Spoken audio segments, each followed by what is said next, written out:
Hello friends, welcome back to my channel easy its and blog. আজ আমি নিয়ে এসেছি একটা চিকেনের রেসিপি, চিকেন মহারানি। যারা ইউটিউব থেকে দেখছো তারা প্লিজ আমার চ্যানেলটা সাবস্ক্রাইব করো, লাইক কমেন্ট শেয়ার করো। আর যারা ফেসবুক থেকে দেখছো তারা প্লিজ ফলো করো, আর ইউটিউবে গিয়ে আমার চ্যানেলটা সাবস্ক্রাইব করে এসো। তো এটা বানানোর জন্য প্রথমে 1 কেজি চিকেন আমি ভালো করে ধুয়ে নিয়েছি পরিষ্কার করে। আর এতে ম্যারিনেট করার জন্য নিয়ে নেব ফেটিয়ে রাখা দই, কাসুরি মেথি, আর আদা রসুন পেস্ট, আর নুন। এটা একসঙ্গে মাখিয়ে নেব। একটু কাশ্মীরি মির্চ দিতে হবে, ওটা আমি একটু স্কিপ করে গেছি দেখাতে। এখানে একটু কাশ্মীরি মির্চ দিয়ে নিও।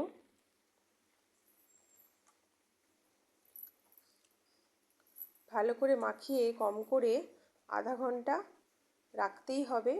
আর নইলে যার হাতে সময় থাকবে সে একটু বেশি করে এটা ম্যারিনেট করে রাখতে পারে। এইবারে একটা ভাজা মশলা করে নেব। এর জন্য নিয়েছি ধনে, জিরে আর মৌরি। এটা একটু ড্রাই রোস্ট করে নেব।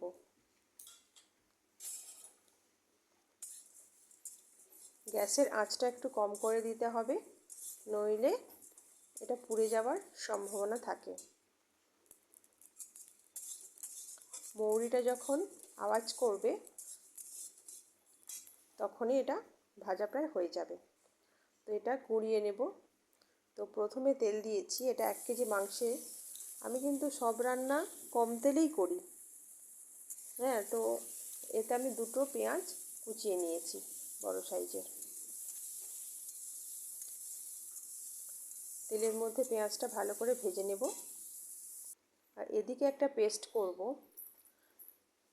কাঁচা লঙ্কা, পেঁয়াজ, আদা আর রসুন। পেঁয়াজটা ভাজা হলে ওই আদা রসুন পেঁয়াজের পেস্টটা আমি দিয়ে দেব। ভালো করে কষাতে হবে। কষিয়ে যখন তেল ছাড়বে তখন ম্যারিনেট করে রাখা মাংসটা দিয়ে দেব। তো আমি প্রায় 2 ঘন্টার মতো ম্যারিনেট করে রেখেছিলাম।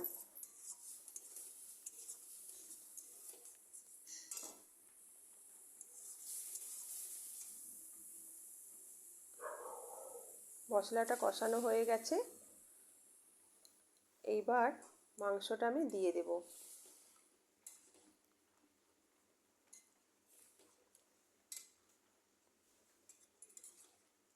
আবারও বলছি, চ্যানেলটা সাবস্ক্রাইব করো যারা ইউটিউব থেকে দেখছো, আর ফেসবুকে গিয়ে ফলো করো। আর যারা ফেসবুক থেকে দেখছো তারা ইউটিউবে গিয়ে চ্যানেলটা সাবস্ক্রাইব করে এসো।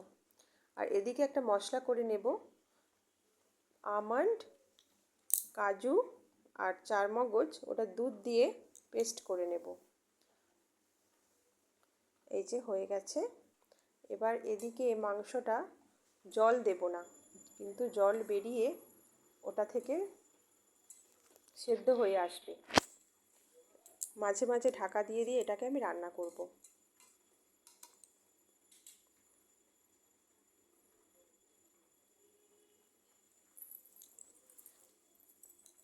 পরিমাণ মতো নুন দিয়ে দিলাম। ম্যারিনেট করার সময় নুন দিয়েছি, অতএব টেস্ট অনুযায়ী একটু দেখে নুনটা দিয়ে দিতে হবে।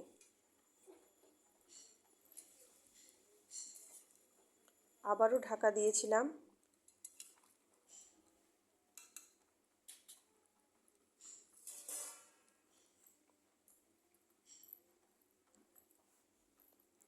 এইবারে সেই ভেজে রাখা গুঁড়ো মশলাটা আমি দিয়ে দেব।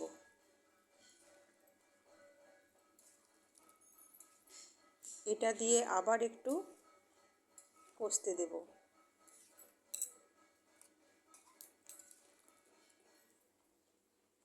আমি কিন্তু আমার সব রান্নাই কম তেলে আমি দেখানোর চেষ্টা করি। এইবার ওই বেটে রাখা মশলাটা আমি দিয়ে দেব।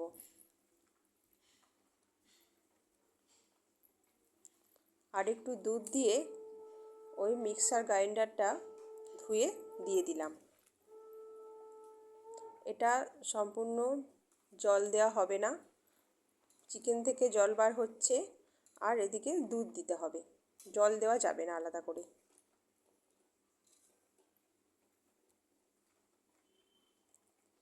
এই সময় গ্যাসটা একটু কম করে রাখতে হবে আঁচটা, আর নাড়তে থাকতে হবে, নইলে বাদামটা নিচে লেগে যেতে পারে।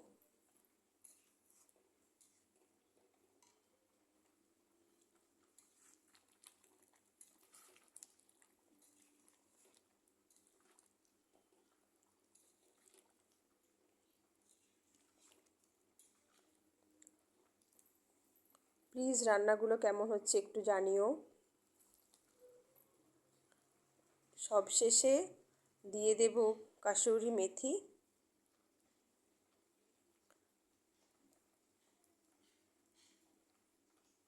আর সেই ভাজা মশলাটা। প্রথমে হাফ দিতে হবে ভাজা মশলাটা, পরে হাফ দিতে হবে। এই রান্নাটা ফ্রাইড রাইস, পরোটা এইসবের সঙ্গে ভালোই লাগে খেতে। তো আমি এই দিন বানিয়েছিলাম ফ্রাইড রাইস আর এই চিকেনটা।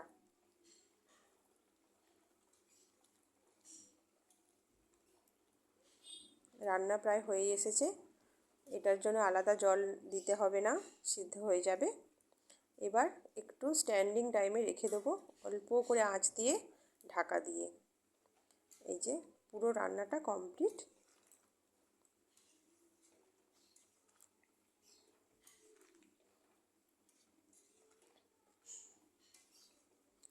খুব সুন্দর হয়েছিল খেতে, প্লিজ তোমরা একবার ট্রাই করো। এই যে আমি ফ্রাইড রাইসের সাথে এটা নিয়ে নিলাম।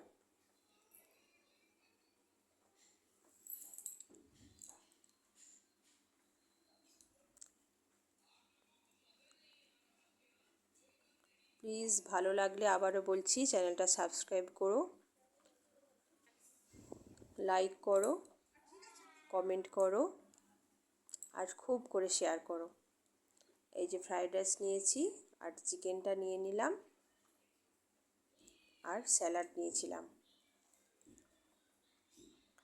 প্লিজ পাশে থেকো। টাটা।